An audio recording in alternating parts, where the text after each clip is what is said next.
자, 오늘 주제가 있는데요. 주제를 한번 같이 읽어보도록 할까요? 100세 시대라고 되어 있죠. 좀 준비 시작. 100세. 자, 첫 번째 질문. 100세까지 살고 싶으신 분. 선생님 계시네요. 예. 그러면은 이렇게 질문해 볼게요. 건강하게 100세까지 살고 싶으신 분. 감사합니다. 감사합니다. 자, 그러면 다음 질문. 당신은 준비되셨습니까? 준비되신 분. 어떠한 것들이 준비되셨나요? 건강, 재정, 자녀, 죽을 준비. 우리가 살면서 노후 준비라는 것들이 많이 있는데요. 제가 사실 지난주 토요일에도 남부 한인연합감리교회에서 세미나가 있었고, 다음 주에는 이제 싱싱실버대학에서 또 강의가 있고, 그리고 또 먼덜라인에 있는 임마누엘 장로교회, 엘머스트에 있는 포도원 장로교회, 이런 세미나들이 계속 잡혀 있어요. 근데 오늘 여성회에서 이렇게 주제를 준비해 주시니까 저도 생각을 많이 하게 되더라고요. 저는 양가 부모님들이 다 한국에 계시고요. 저 혼자 미국에 유학을 와서 이제 그 가정을 이루고, 그다음에 시카고 한인사회에서 사회복지사 소셜워커로 올해가 12년째 일을 하고 있어요. 그래서 그동안 굉장히 많은 어르신들을 만났었고, 그 다음에 가족들을 상담을 하면서 갖고 있었던 여러 가지 질문들, 그 질문들이 사실 지난 5년 동안의 양로원, 널싱홈에서 일하면서 해답이 된 것도 있고, 또 아직도 조금 힘든 부분들도 있어요. 근데 오늘 세미나를 하면서 정말 많은 이야기들을 나눌 텐데요. 그 내용들을 가지고서 우리가 나한테 맞는 정답이 무엇인지 하나라도 좀 찾아가는 시간이 되셨으면 좋겠습니다. 아시겠죠? 네, 내용들이 조금 많고 제가 시간을 가능한 잘 지키는 사람이에요. 그래서 중간에 좀 속도가 빨라지거나 스킵하는 부분이 있더라도 이해해 주시고, 혹시 오늘 다 다루지 못하는 내용들이 있으면요, 다음에 한번 또 초대해 주세요. 다시 한번 오도록 하겠습니다. 앞에 보고 하시라고 하셨죠? 예. 그래도 앞에 서 있는 사람이 누군지 아시는 게 좋으니까 간단하게 소개를 하면은, 왼쪽 밑에 사진 보이세요? 셋 중에 제가 누굴까요? 제일 위에 있는 게 저고요. 그 밑에 있는 게 제 짤 2명입니다. 지호랑 윤호고요. 지금은 이제 초등학교 4학년, 그다음에 초등학교 1학년 지금 이렇게 다니고 있고요. 가운데 사진은 제가 일하고 있는 지금 엘리베이터 케어라는 양로원에서 찍었는데요. 옆에 계신 할아버님이 연세가 올해 100세 되셨습니다. 정말 100세세요. 예. 그리고 내년이 이제 101세를 맞으시는데요. 이분은 지금 지팡이 하나도 짚지 않으세요. 꼿꼿하게 걸어 다니시고요. 식사도 스스로 하시고, 그다음에 대소변도 스스로 가리시고, 가족분들의 사랑과 또 주변 분들의 또 많은 격려와 기도로 건강하게 살고 계십니다. 100세 생신잔치 양로원에서 해드렸을 때 사진 찍었던 거고요. 옆에는 저희 아내와 저 결혼 사진입니다. 저는 시카고에는 오기 전에 클리브랜드라는 오하이오에 있는 도시에서 케이스 웨스턴이라는 학교에서 사회복지 석사를 마쳤고요. 그 중에서도 이제 제런털러지라 그래서 이제 노인 복지학을 전공을 했습니다.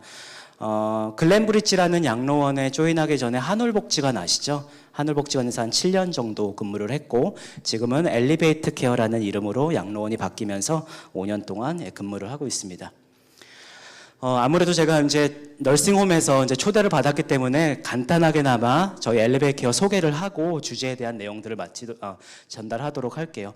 저희는 나일스에 위치해 있고요. 골프랑 밀워키 사이에 예전에 빵 굽는 마을이라고 있었고, 지금 건너편에 이제 월마트 BBCM 뱅크가 있죠. 뱅크 오브 호프가 있죠. 거기에 위치해 있고요. 시카고 한인사회에 한 6개의 한국부 프로그램을 운영하고 있는 널싱홈들이 있어요.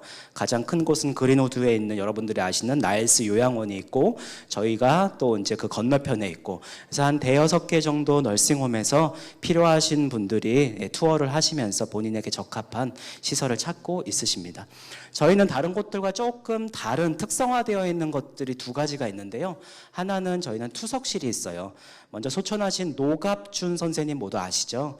닥터 노께서도 이제 신장내과 네프롤로지스트로 그 ESRD라 그래서 만성 신부전 환자분들을 저희 양로원에서 많이 돌봐주셨었고요.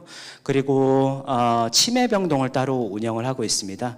그래서 조금 치매 증상 중에서도 행동장애나 아니면 혼자 계시기 조금 어려우신 분들 위해서 치매 스페셜 유닛을 따로 운영을 하고 있습니다.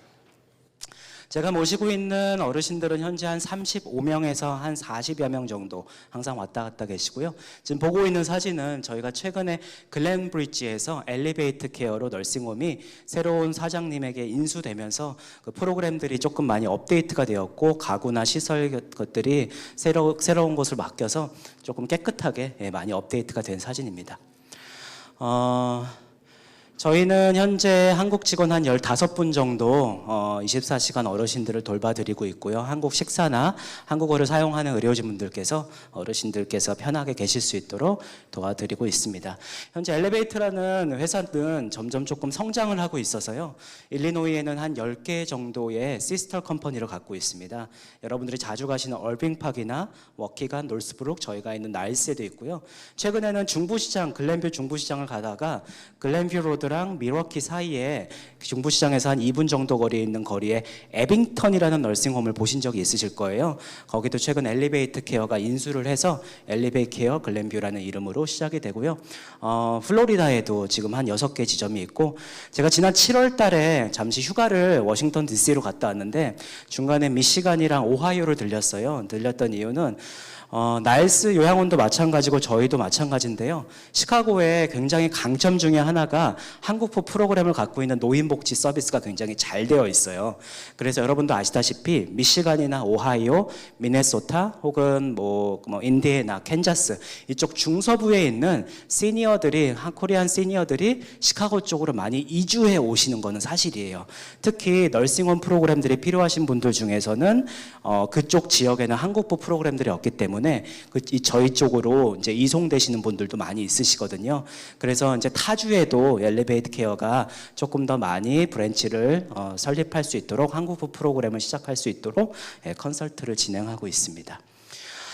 이후에 혹시 널싱홈 입소나 부모님이나 혹시 배우자나 주변 분들 중에서 양로원에 대한 상담이나 도움 필요하신 분들 있으시면은 개별적으로 연락 주시면은 안내해 드리도록 하겠습니다.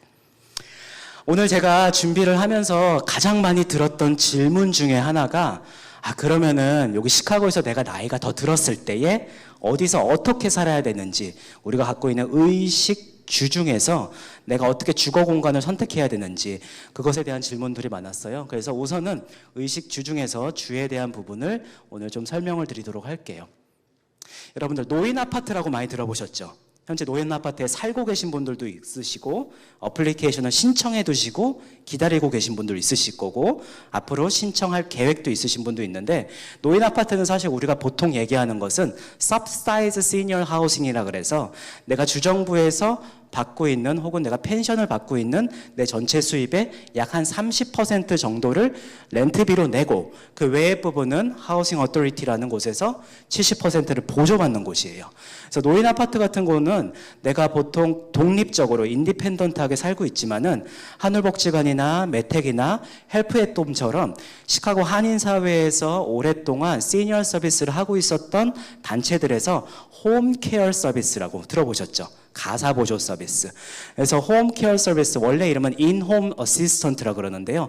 그 프로그램을 받으시면서 일정 부분 내가 식사하거나 빨래하거나 청소하거나 장을 보거나 약간의 목욕 보조를 받는 이런 서비스를 받는 것을 보통 노인 아파트에서 많이 시행을 하고 계세요. 두 번째는 준의탁 시설인데요. 요거는 조금 진행해 보면서 말씀드리도록 할게요. 그래서 제가 말씀드렸던 인디펜던트하게 살 수 있는 미국의 노인 주거 시설, 첫 번째가 바로 개인 주택, 그리고 노인 아파트가 그 크게 두 가지가 있는데요. 이분들은 사실 하늘복지관이나 하나센터 같은 봉사기관의 서비스들을 많이 받으실 수 있으세요. 지금 9월달, 10월달이 되면 이분들이 가장 많이 신청하시는 것 중에 하나가 라힙이라 그래서 에너지 보조 신청이라는 게 있어요. 내가 내고 있는 커메드나 나이콜 가스빌 있죠. 근데 내가 수입 자격이 돼서 일정 부분 거기에 대한 보조를 받을 수 있는 게 있어요. 이런 봉사단체에서 노인 아파트에 가셔서 그런 신청들을 또 보조해 주는 것이 이 인디펜던트하게 살고 계시는 시니어 커뮤니티의 보통 일상생활 중에 하나입니다. 제일 위에 보시면은 CCP라는 게 있어요. CCP는 뭐의 약자면은요, 커뮤니티 케어 프로그램이에요. 이건 뭐냐? 내가 나이가 들어서 62세에서 65세 사이에 보통 신청을 하시거든요. 나이가 들어서 일정 부분 누군가의 도움이 필요하다. 이게 바로 홈케어 서비스죠. 내가 나이가 들어서 일정 부분 이렇게 우리가 건강하게 운전을 해서 이렇게 여성 세미나나 아니면은 뭐 여러 가지 그 개인 봉사 활동이나 사회 활동을 하실 수도 있지만은 어떤 분들은 누군가 라이드가 필요하신 경우도 있고 어떤 분들은 내가 스스로 어디 가시기 힘든 분들은 아파트나 개인 집에 왜 센터 포 시니어 건강센터나 슈퍼 시니어 대학 같은 밴이 와서 어르신들을 픽업해서 가시는 거 보신 적 있으시죠? 그런 것들을 보통 ADS라 그래서 어덜트 데이 서비스라 그러거든요. 그 주간 보호 시설과 처음 말씀드렸던 그 홈케어 서비스 이 두 가지를 합쳐서 CCP 프로그램이라고 합니다. 보통 여러분들이 지금 나는 이런 게 필요 없어라고는 하지만은 제가 한울복지관에서 7년, 양로원에서 5년, 12년 동안 일하다 보니까 12년 전에 만났던 어르신이 올해 만났을 때 건강 상태가 달라지고 사고가 나고 또 치매에 걸리시기도 하고 몸이 안 좋아지셨을 때에 언젠가 도움이 필요하실 때가 있으시더라고요. 그래서 이 CCP 프로그램이라는 것은요, 기억을 해두셨다가 다음에 한울복지관이나 하나센터나 혹은 건강센터 어디든 복지관에 필요에 도움이 필요하신 분들은 한번 내가 CCP 프로그램 서비스를 신청을 하시는 게 좋으세요.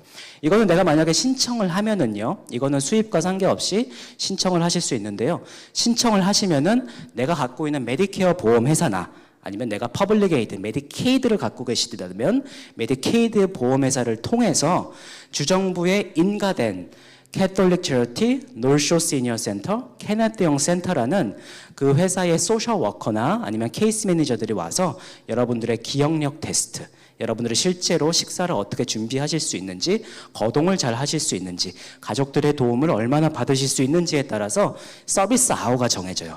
보통 일주일에 많으면 한 35시간에서 40시간 정도 서비스가 정해지거든요. 그럼 이 CCP 프로그램을 통해서 내가 몇 시간 가사 보조를 받을지, 몇 시간 건강센터를 갈지 그렇게 결정하실 수 있는 겁니다. 여기 자리에 이제 간호사 선생님들도 몇 분 계시는데요. 밑에서 세 번째 보시면 홈헬스 가정간호라고 있습니다. 가정간호는 보통 본인이 갖고 계시는 인슈런스를 통해서 본인이 그 필요로 하는 간호 서비스를 집에서 받으실 수 있는 것이에요. 그래서 보통 레지스터 너스, 간호사 선생님들이 피지컬 테라피, 물리치료사나 아큐페이셔널 테라피, 작업치료사, 또 필요에 따라서 스피치 테라피, 언어치료사들이 한 팀을 이루어서 여러분들 집에 혈압을 체크를 하거나 약을 갖다 드리거나 아니면 건강 상태를 주치의 선생님들하고 상의를 해주는 일을 진행을 하고 계십니다. 준의탁시설인데요. 노란색으로 준의탁시설에 영어로 써 있는 데 있는데 이게 어떻게 읽냐면요. assistant living이라 그래요. assistant living. 좀 말이 어려운데 여러분 보조라는 말이 있죠. 보조. assist 한다.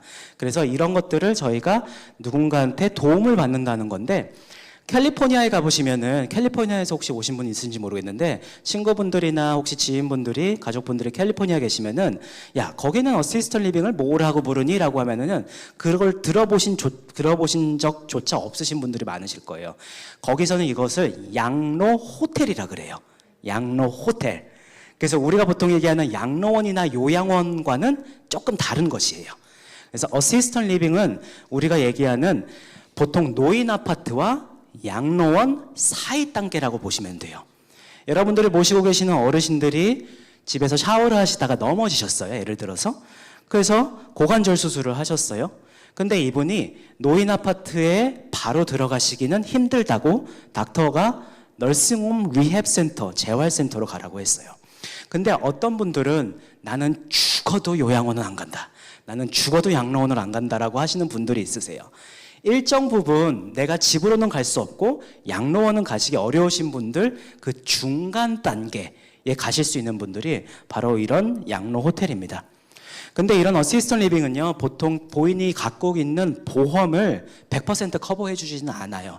따라서 내가 일정 부분 아웃 오브 파켓을 해야 되는데요. 워낙 편차가 많긴 하는데 한 3,000불에서 한 7,000불 정도는 본인의 아웃 오브 파켓을 하셔야 돼요. 그래서 내가 메디케이드가 있다고 해서 100% 무료로 할 수 있다. 내가 메디케어가 있다 그래서 1년에 한 달, 2달, 3달 정도는 무료로 있을 수 있다. 그러지는 않고요. 일정 부분 자기의 소셜 시큐리티 인컴이나 펜션들을 페이를 하셔야 되는데 어시스턴 리빙이 어딨냐? 라고 많이 물어보시지만은 사실 여러분들이 하루에 시카고에서 서버브 지역에서 10분, 15분만 운전해도요. 최소 제가 장담하건대 2개 내지 3개는 다 보실 수 있으세요. 어시스턴 리빙은 미국에서 가장 발전하고 가장 성장 가능성이 높은 비즈니스 중에 하나예요. 왜냐하면은 이제 베이비 부머들이 은퇴하기 시작했잖아요. 우리가 알고 있는 시카고 이민사회의 시니어들은 우리가 부모님을 초청을 했거나 아니면은 경제활동을 조금 짧게 하신 분들이 많은데 베이비 부머들은 오랫동안 일을 하면서 연금도 있고 소셜 시큐리티도 받으면서 내가 어느 정도 이제 조금 페이먼트를 하실 수 있는 분들이 많아진 거예요. 마찬가지로 어시스턴 리빙은 그런 분들을 대상으로 타겟을 한 거죠. 제가 예를 들어서 이제 4가지만 가지고 왔는데 이것은 저와 상관없는 인터레스트 비즈니스를 하지 않는 곳인데요. 애쉬버리 콜트라는 곳은 어디 있냐면요. 여러분 노건 식당 아시죠? 큰 집 노건 식당. 거기에서 딱 2분 거리에 있어요. 83번 엘머스트랑 옥튼 에버뉴. 그 사이에 90번 하이웨이를 타고 가다가 보실 수 있고요. 그다음에 스프링 오브 버논힐이라는 곳은 미러키 선상으로 쭉 타고 가다가 왼편에 버논힐에 있는데 여기는 치매 전문 어시스턴 리빙입니다. 선라이즈라는 곳은 미국 전역에 있는 대규모 회사인데요. 샴버그 플럼그로브 로드에 하나 있고요. 브룩데일이라는 곳은 최근까지 여러분들 그 장충동 앞에 높은 한 15층짜리 아파트 같은 거 보신 적 있으시죠? 항상 지나가다가. 거기가 최근까지 브룩데일이라는 회사에서 운영을 하다가 지금은 다른 회사로 인용이 됐는데 브룩데일이라는 곳은 호프만 이스테이트도 있고 나일스에도 있고 윌링에도 있고 버팔로 그로버에도 있습니다. 그래서 이 모든 곳들이 어시스턴 리빙인데 혹시 여러분들이나 여러분들 부모님을 위해서 조금 도움 필요하신 분들 있으면은 언제든지 그런 곳에 문의하시는 것도 도움 되실 겁니다. 메모리 케어는 이제 치매 전문 병동이라고 생각을 하시면 되세요. 그러면 어시스턴 리빙이나 개인 노인 아파트나 양로원과 메모리 케어가 뭐가 다르냐라고 하실 수 있는데 메모리 케어는 정말 스페셜라이즈 되어 있는 스태프들이 치매만 전문으로 돌봐드리는 시설이라고 보시면 되세요. 주변 분들 중에 치매를 앓고 계시거나 치매 때문에 고생하고 계시는 분들이 있으면은 양로원도 생각을 하실 수 있으지만은 메모리 케어만 전문으로 하고 있는 이런 어시스턴 리빙도 참고해 보시는 것도 좋을 것 같습니다. 자, 그러면은 여기까지 하고 제가 오늘 조금 몇 가지 주제를 갖고 설명을 더 드리도록 할게요. 자, 여러분 그림 어떤 게 보이시나요? 오리가 보이고 토끼가 보이죠? 오리만 보이시는 분, 토끼만 보이시는 분도 있으실 거예요. 걱정 마세요. 괜찮습니다. 꼬리가 저기 귀가 보이기도 하고 주둥이가 보이기도 하죠. 자, 이거는 뭐가 보이세요? 늙은 여자, 젊은 여자. 두 개 다 보이세요? 스카프를 하고 있는 걸 수도 있고, 그렇죠? 머리일 수도 있고. 하나 볼게요. 이거는 좀 쉬워요. 할아버지랑 여자분 한 분 더 보이시죠? 다 보이세요? 지금 여러분들은 치매 예방에 뇌 훈련을 하고 계시는 거예요. 내 머릿속에 뇌세포를 계속해서 움직이고 계신 거예요. 자, 한 번 더 해볼게요. 자, 왼쪽 주황색 점과 오른쪽 주황색 점 둘 중 어떤 게 커 보이시죠? 오른쪽이 커 보이지만 정답은 같다. 우리는 다 알고 있지만 말은 그렇게 나오는 거예요. 자, 어떤 게 보이세요? 사람 둘이 보이고 그 다음에 와인잔처럼 이렇게 조금 뭐 이렇게 포리병처럼 보이는 게 뭐죠? 자, 서울 삼성병원 뇌신경센터에서 개발한 여러분들의 치매 예방 색깔 훈련입니다. 자, 이게 어렵게 가지고 왔어요. 자, 다른 거 생각하지 마시고요. 글자만 왼쪽에 있는 글자만 읽어볼게요. 빨강, 초록, 노랑 이런 순서예요. 왼쪽 밑으로. 자, 시작. 빨강, 초록. 자, 한 번 더 해볼게요. 파랑, 빠랑, 빨강. 시작. 검정, 빨강, 초록, 파랑, 분홍. 자, 이제부터 여러분들은 글자를 보지 마시고요. 색깔만 보시고 말씀해 보세요. 무슨 말이냐? 자, 노랑이라고 써 있지만 원래는 무슨 색깔이에요? 초록. 예, 파랑, 초록이죠. 밑에는 뭐예요? 파랑이 아니고 검정이죠. 자, 그렇게 읽어보는 겁니다. 자, 시작. 초록, 검정, 빨강, 파랑,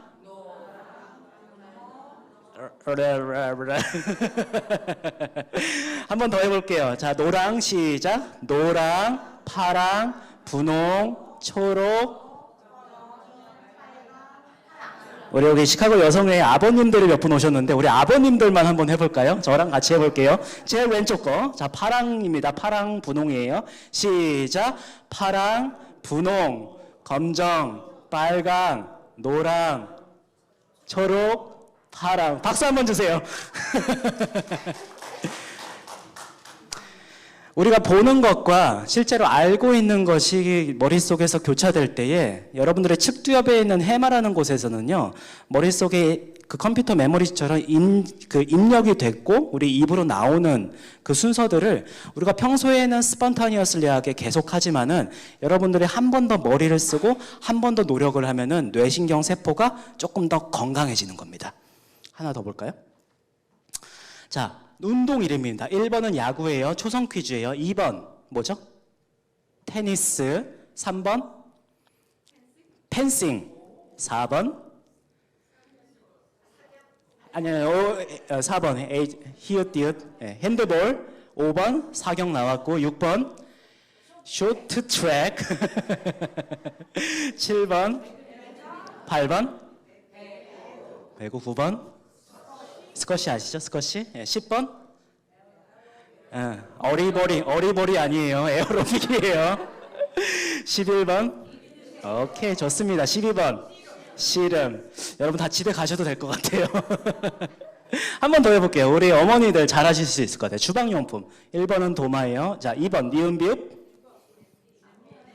냄비. 3번 4번 그 다음 포크. 7번 뒤집게 나왔습니다. 뒤집게. 와, 누가 보면 뒤질 뭐 이렇게 막 하는데 그러면 안 돼요. 그렇게 하시면 안 돼요. 자, 8번 9번 이거 좀 어렵죠. 우리 보통 프라이팬 이렇게 잘 안 쓰니까. 자, 10번 주전자. 잘하셨어요. 11번 수세미. 사시미 나왔어요. 사시미. 집에 사시미 있으신 분. 야, 다르네요.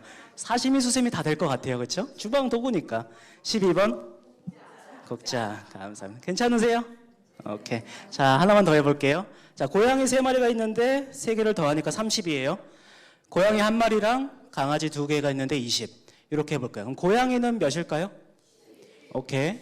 강아지는? 그러면은 가운데 있는 사자는 20. 왜 그런지 아시겠어요? 틀려도 괜찮아요. 그럼 뭐죠? 네, 잘 모르셔도 괜찮아요. 자, 밑에는 그럼 정답은?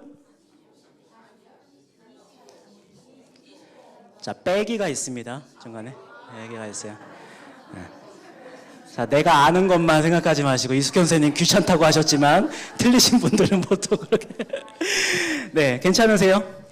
치매에 걸리시면요, 치매는 사실 여러분들이 생각하는 것보다 굉장히 많은 종류가 있고 많은 증상들이 있어요. 제가 지난 5년 동안 치매 어르신들, 그러니까 치매 어르신들이 아니고 제가 돌봤던 저희 양로원의 어르신들이 한 450명 정도 되시고요.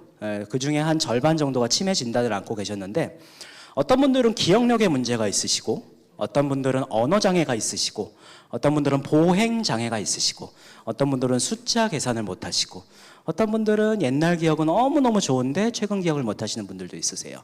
치매는 사실 우리가 질병이라고는 하지만은 질병이라고 말씀드리는 것보다는 어떤 증상이라고 말씀드리는 게 좋아요. 치매는 의학적 진단의 진단명이라기보다는요, 어떠한 증상, 인지 기능이 퇴행됐던 증상이 발현되면은 치매에 걸렸다라고 하거든요. 치매가 약 70가지 종류가 있대요. 그 중에서 내가 갖고 있는 여러 가지 종류 중에 인지 기능이나 수학 기능 능력 여러 가지를 조금 더 알아보도록 할 텐데요. 저는 세미나를 할 때 지금도 그랬지만은 혼자 이렇게 얘기하는 것보다 좀 이렇게 인터랙션 하는 걸 좋아하거든요. 여러분들 손을 한번 쫙 한번 펴보시겠어요? 우리들 손은 하루에 여러 번 여러 가지 일을 하는데요. 사실은 그것은 우리가 손을 운동하는 건 아니고요. 손을 노동시키는 거예요. 그렇죠? 오랫동안 주방 일을 하시거나 가사 일을 하시면서 손이 피곤할 때마다 사실은 손을 많이 주무르시고 이렇게 좀 박수 노력을 하셔야 되는데, 오늘은 치매 예방 박수 하나만 알려드릴게요. 자, 손을 쫙 펴시고, 오케이? 잠잼잼잼 한번 해보세요. 자, 박수 한번. 그 다음에는요 깍지를 낄 거예요. 깍지. 이렇게 깍지 박수. 그 다음에는 오른손 위로 해보세요. 왼손 밑으로 위아래 박수. 왼손 위에 오른손 밑에 위아래 박수. 다시 한번 박수. 깍지. 오른손 위. 왼손 위. 자 같이 해볼게요. 시작. 하나 둘 셋 넷 다섯 여섯 일곱 여덟 둘 셋 넷 다섯. 조금 빨리 해볼게요. 시작. 하나 둘 셋 넷 다섯 여섯 일곱 여덟. 옆 사람 보세요. 너무 재밌어요. 지금 앞에서 보면 난리 났어요. 괜찮으세요?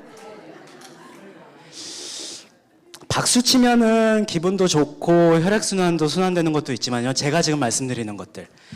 손가락을 펴라, 깍지를 껴라, 오른손을 위로 해라, 왼손을 위로 해라. 이 모든 동작들이 내 머릿속에 해마 측두엽을 통해서 입력이 되고 내 몸이 반응을 해야 되는 거예요. 이런 것들이 사실 치매에 걸린 어르신들에게는 조금 어려워요. 그래서 이런 훈련들도 본인들이 조금씩 해보시면은 건강에 도움이 많이 되실 것 같습니다. 누구죠? 네, 로빈 윌리엄스. 로빈 윌리엄스 유명한 영화 중에 하나가 죽은 시인의 사회. 이분 누구시죠? 몇 대 대통령인지 아세요? 40대 대통령. 네. 레이건 대통령은 사실 조금 이따 말씀드릴까요? 이분은 누군지 아시죠? 철의 여왕 마가렛 대처. 이분은 첫 번째 수상 연구소상. 네. 그리고 이분은 아시는 분도 있고 모르시는 분도 있더라고. 근데 내가 말씀드리면 그럴 거예요. 잔이윤이세요. 잔이윤. 지금 미국 LA에서 치매 요양병원. 근데 사실 최근 사진은 아니고 벌써 몇 년 됐습니다. 이분들의 공통점은 모두 치매 환자십니다.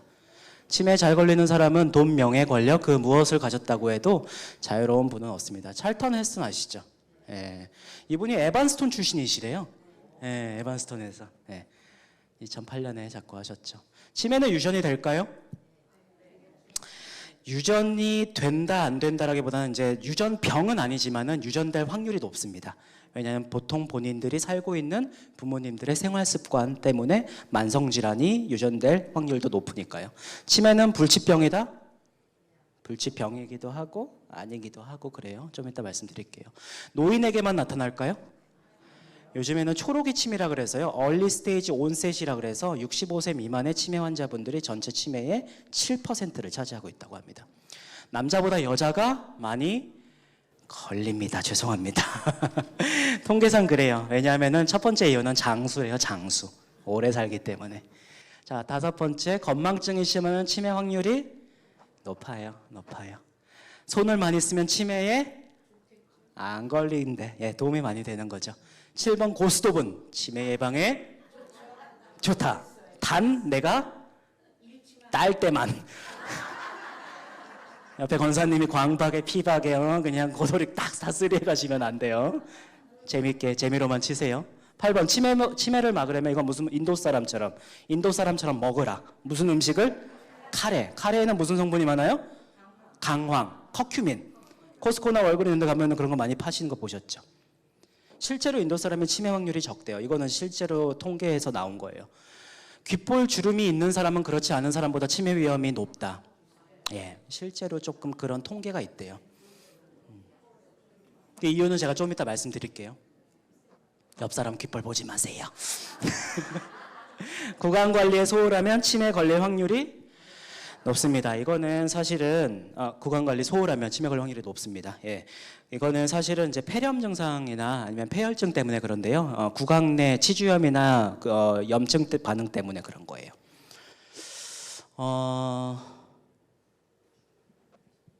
회장님 제가 몇 분까지 해야 될까요? 그러니까 제가 아까 35분에 시작했는데 그러면 12시 5분까지 해도 괜찮을까요? 원래 식사 시간이 있으셔서.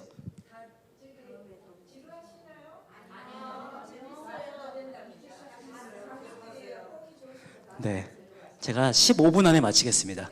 약속된 시간 딱 30분 안에 마치도록 하겠습니다. 감사합니다. 정상뇌와 알츠하이머 뇌인데 이거 한 사람의 뇌를 촬영한 건데 빨간색이 뭐냐면은요. 여러분들 앞에 보시다시피 이거 알려드릴게요.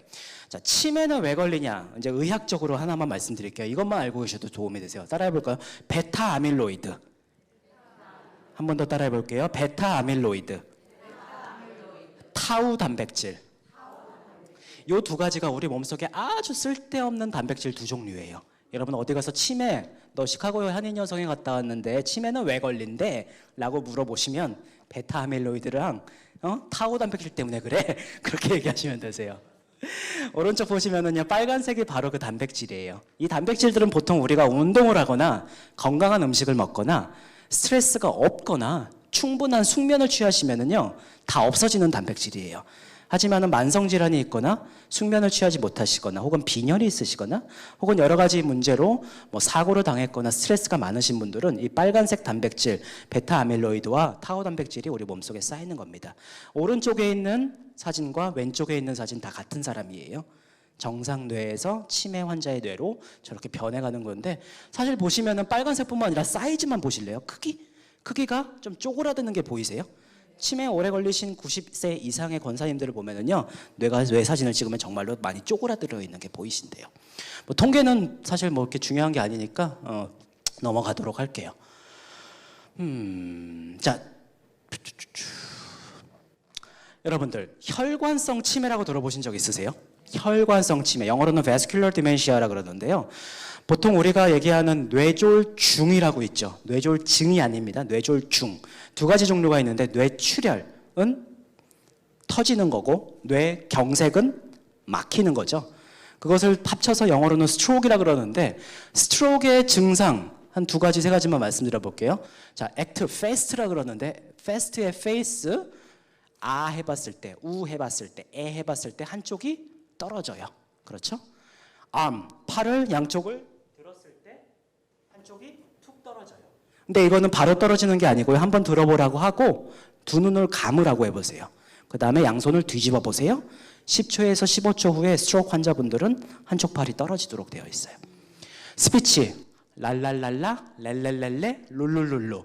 그냥 아야어여 이런 게 아니고요. 우리가 보통 말을 할 때는 입에서 나오는 소리가 있고 혀에서 나오는 소리가 있고 목구멍에서 나오는 소리가 있잖아요. 그래서 그 세 가지 말들을 해보면은요, 본인이 스트로크에 걸렸는지 안 걸렸는지 조금 증세를 아는데 도움이 된다고 합니다. 여러분들 미니 스트로크라고 들어보신 적 있어요? 미니 스트로크?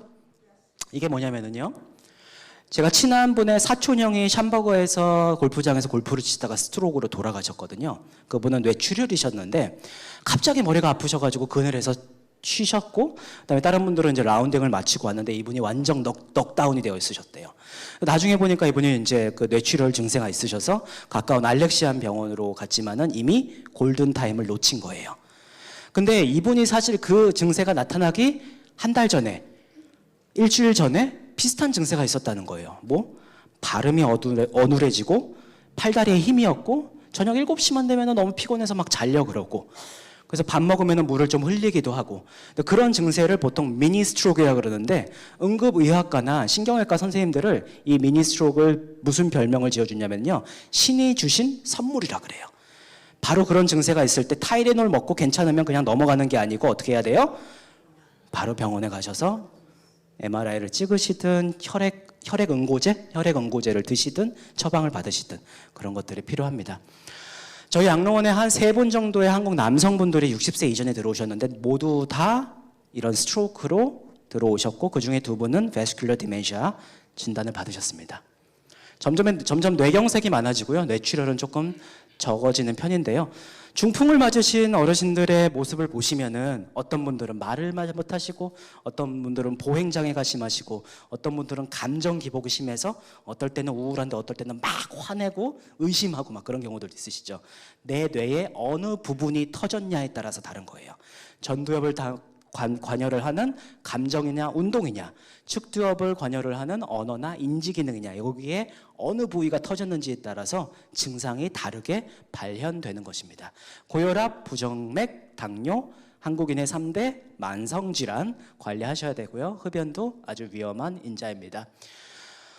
무하마드 알리나, 마이클 제이 팍스, 그다음에 등소평, 라빈 윌리엄스, 그다음에 오른쪽 위에는 김근태 보건복지부 장관, 이런 분들도 모두 파킨슨 치매를 모두 앓으셨던 분이세요.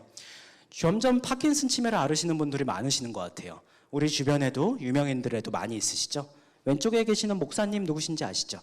빌 그레이엄. 이분이 몇 세까지 사셨는지 아세요?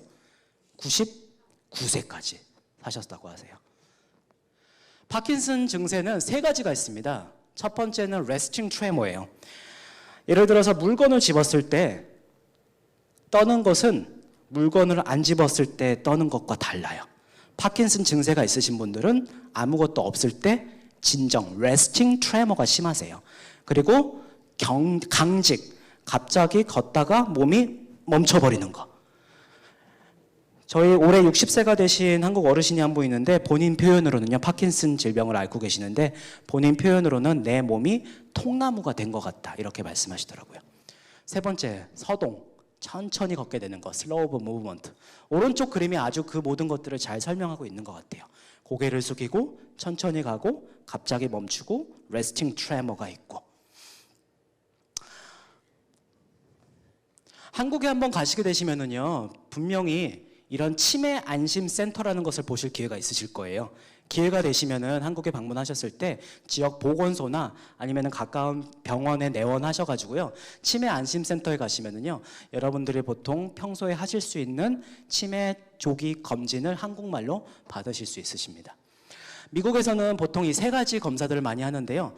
MMS이라 그래서 미니 멘탈 스테러스 이그제미네이션이라 그래서 저처럼 노인복지를 공부한 소셜워커나 아니면은 심리 상담사 선생님들이 몇 가지 문항이 있어요. 그 문항을 가지고서 인지기능 검사를 하도록 하고요. 두 번째는 요즘에는 아까 말씀드렸던 타우 단백질이나 베타 아밀로이드 단백질을 찾아낼 수 있는 아포지단백 유전자형 검사라는 게 있고, 여러분들 잘 아시다시피 MRI나 펫스캔 검사들이 있습니다.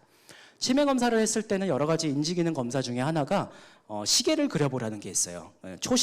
분시계와 분침과 시침을 달리 그리고 12에서 11까지 동그라미 그리라 그랬는데, 치매가 없으신 정상이신 분들은 똑바로 그렸지만 치매가 있으신 분들은 시계를 그리는 것조차 힘들어하세요.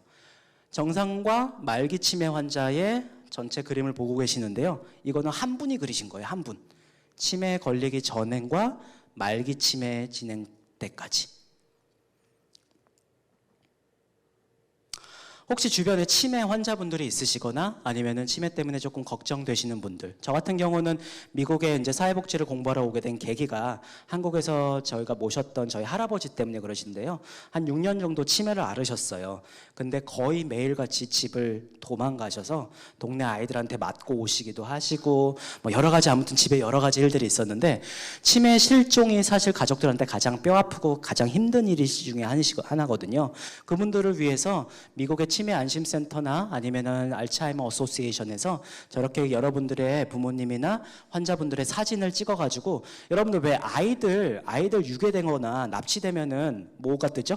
엠버 경고라고 들어보신 적 있으시죠?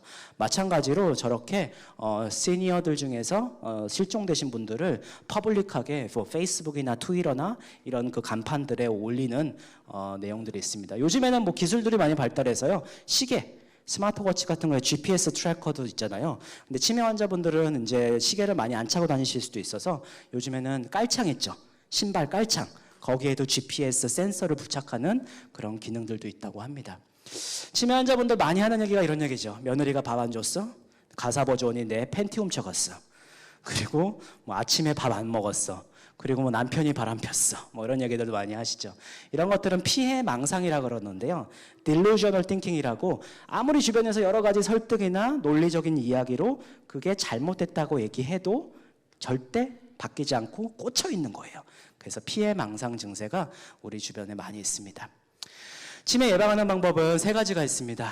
여러분들 3권 처음 한번 보시면은요, 운동 제일 중요하죠. 식사 건강하게 하셔야 되고 독서도 아주 중요합니다.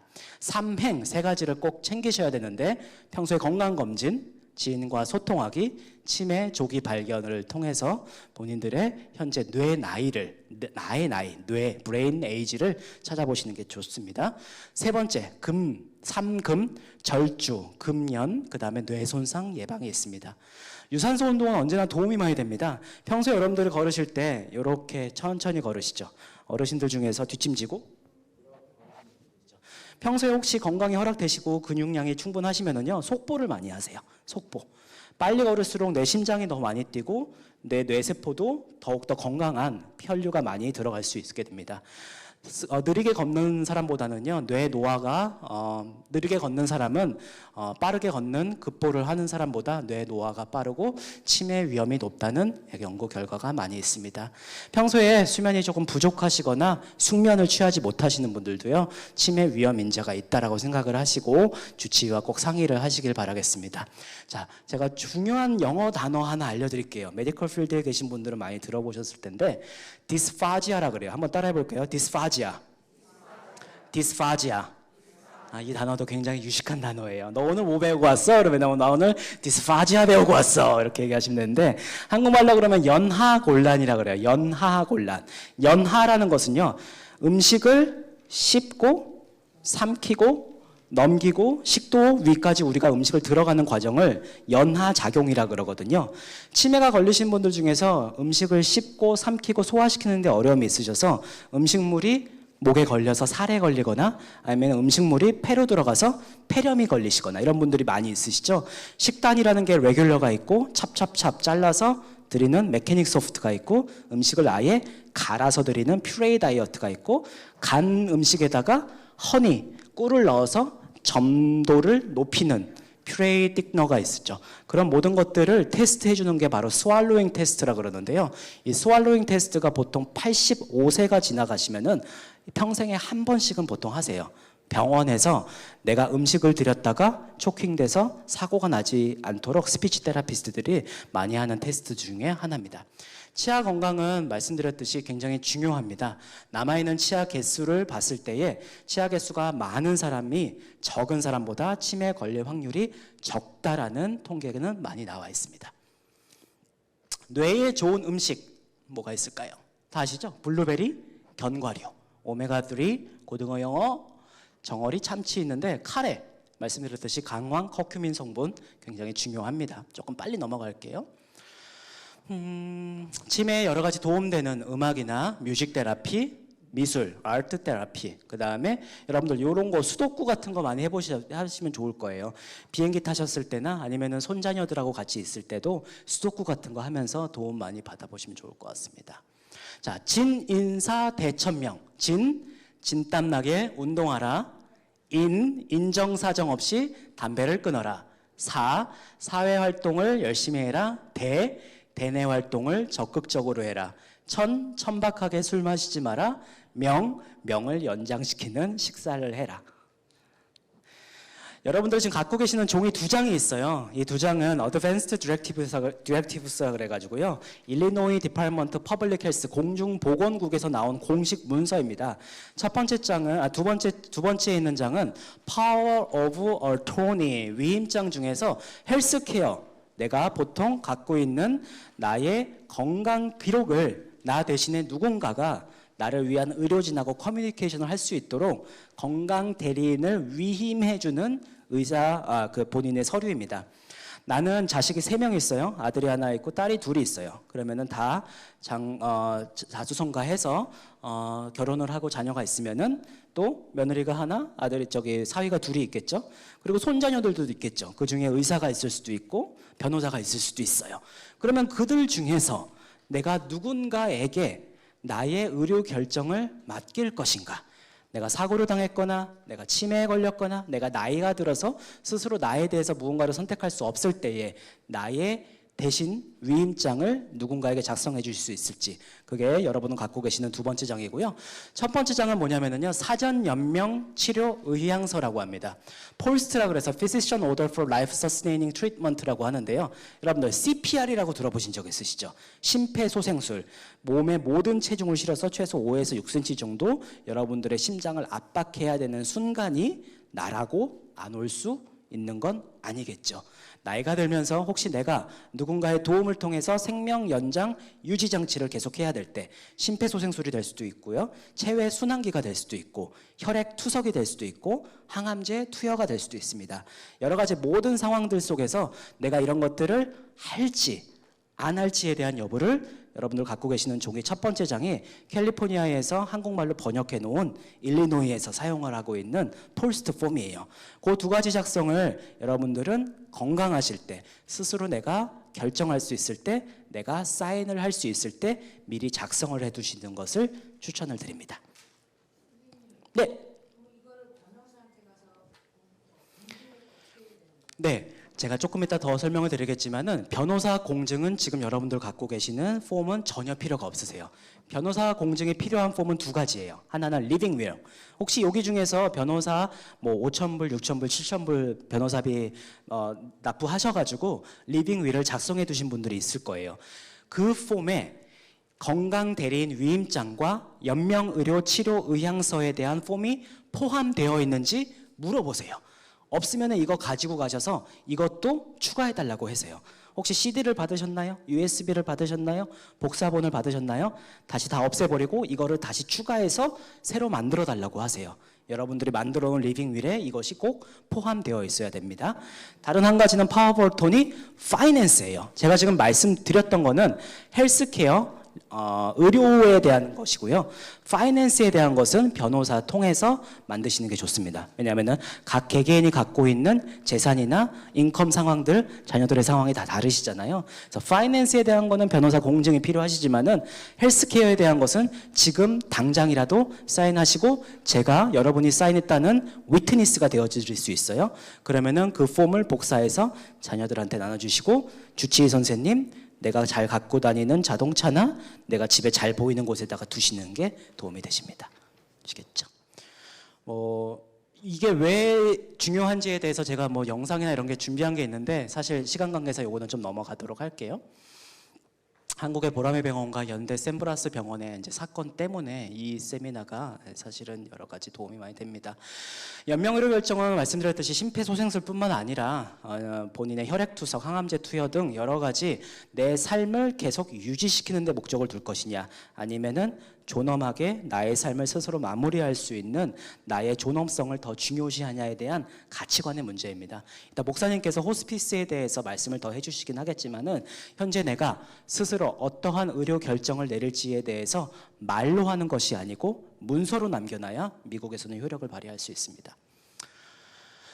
변호사 공증은 지금 제가 말씀드렸던 것은 필요하지 않습니다. 타주에서도 쓰실 수 있습니다. 한국에서는 말씀드렸듯이 언제든지 가셔서 제가 아까 말씀드렸던 보건소나 치매안심센터 같은 곳에 가면은요 국가에서 지정한 연명의료 치료 의향서 계획 센터들이 있습니다. 거기서 작성을 하셔도 되고요.